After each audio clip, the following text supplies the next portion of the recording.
എൻ്റെ cousin sister മാരേജിൻ്റെ അന്നായിരുന്നു എൻ്റെ SSLC result വന്നിട്ടുണ്ടായിരുന്നത്. അപ്പോൾ അത്രയും ആളുകളുടെ മുന്നിൽ വെച്ചിട്ടായിരുന്നു എൻ്റെ റിസൾട്ട് നോക്കിയിട്ടുണ്ടായിരുന്നത്. അപ്പോൾ ഓൾറെഡി ആ ഒരു ടെൻഷൻ നന്നായിട്ടുണ്ടായിരുന്നു. അതുകൂടാതെ തന്നെ ഇടയ്ക്ക് എൻ്റെ ഫ്രണ്ട്സ് ഇങ്ങനെ വിളിച്ചുകൊണ്ടിരിക്കുന്നുണ്ട്, അവർക്ക് 9+ കിട്ടി, അവർക്ക് 8+ കിട്ടി, നിൻ്റെ റിസൾട്ട് എന്താണ്? അത് വേറൊരു ടെൻഷൻ. അവർക്ക് അത്രയും മാർക്ക് കിട്ടിയല്ലോ, അപ്പോൾ എനിക്ക് അതിനേക്കാൾ കുറഞ്ഞു കഴിഞ്ഞാൽ അത് മോശമാണല്ലോ എന്നൊക്കെയായിരുന്നു അന്നത്തെ വിചാരം എന്ന് പറയുന്നത്. അങ്ങനെ ഫൈനലി എൻ്റെ റിസൾട്ട് വന്നു. അപ്പോൾ ഈ റിസൾട്ടിൽ ഞാൻ ഒട്ടും ഹാപ്പി അല്ലായിരുന്നു. കാരണം എനിക്ക് 6A+ഉം 4A ഗ്രേഡുമാണ് കിട്ടിയിട്ടുണ്ടായിരുന്നത്. അപ്പോൾ ആദ്യം എനിക്കുണ്ടായിരുന്ന ഒരു ടെൻഷൻ എന്ന് പറഞ്ഞു കഴിഞ്ഞാൽ ഈ മാർക്ക് കുറഞ്ഞതിലല്ലായിരുന്നു എനിക്ക് ടെൻഷൻ, ചുറ്റുമുള്ള ആൾക്കാർ എന്തായിരിക്കും പറയുക എന്നുള്ളൊരു ടെൻഷൻ ഉണ്ടായിരുന്നു.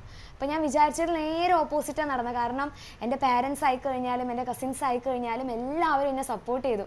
നല്ല മാർക്കാണല്ലോ, കുഴപ്പമില്ല, 6A+ഉം 4A ഗ്രേഡ് ഉണ്ടല്ലോ. അപ്പോൾ അവരങ്ങനെ പറഞ്ഞപ്പോൾ കുറേ സമാധാനമായി. പിന്നെ അടുത്തൊരു ടെൻഷൻ എന്ന് പറഞ്ഞാൽ എനിക്ക് +1 ബയോ സയൻസ് കിട്ടുമോ എന്നുള്ളൊരു ടെൻഷൻ ഉണ്ടായിരുന്നു. പക്ഷേ കുറച്ച് ലേറ്റ് ആയി കഴിഞ്ഞാലും ഞാൻ വിചാരിച്ച പോലെ തന്നെ എനിക്ക് +1 ബയോ സയൻസ് കിട്ടി. പിന്നെ +1 നല്ല മാർക്ക് ഉണ്ടായിരുന്നു. അതുകൂടാതെ തന്നെ ഞാൻ BSc സുവോളജിയാണ് ചെയ്തിട്ടുണ്ടായിരുന്നത്. അപ്പോൾ നിങ്ങൾക്ക് എൻ്റെ റിസൾട്ട് നോക്കിയപ്പോൾ തന്നെ മനസ്സിലാക്കാൻ പറ്റും, എനിക്ക് സയൻസ് സബ്ജക്റ്റിൽ കെമിസ്ട്രിയിൽ മാത്രമേ A+ ഉള്ളൂ, ബാക്കി എല്ലാ സബ്ജക്റ്റിലും എനിക്ക് A ഗ്രേഡാണുള്ളത്.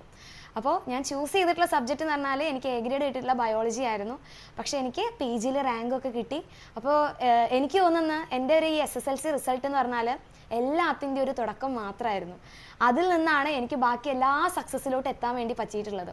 സോ ഈ ഒരു SSLC റിസൾട്ട് എന്ന് പറയുന്നത് എല്ലാത്തിൻ്റെ ഒരു തുടക്കം മാത്രമാണ്. അപ്പോൾ ഫുൾ കോൺഫിഡൻസോടെ ഇരിക്കുക. അപ്പോൾ എല്ലാ മക്കൾക്കും ഓൾ ദ വെരി ബെസ്റ്റ്.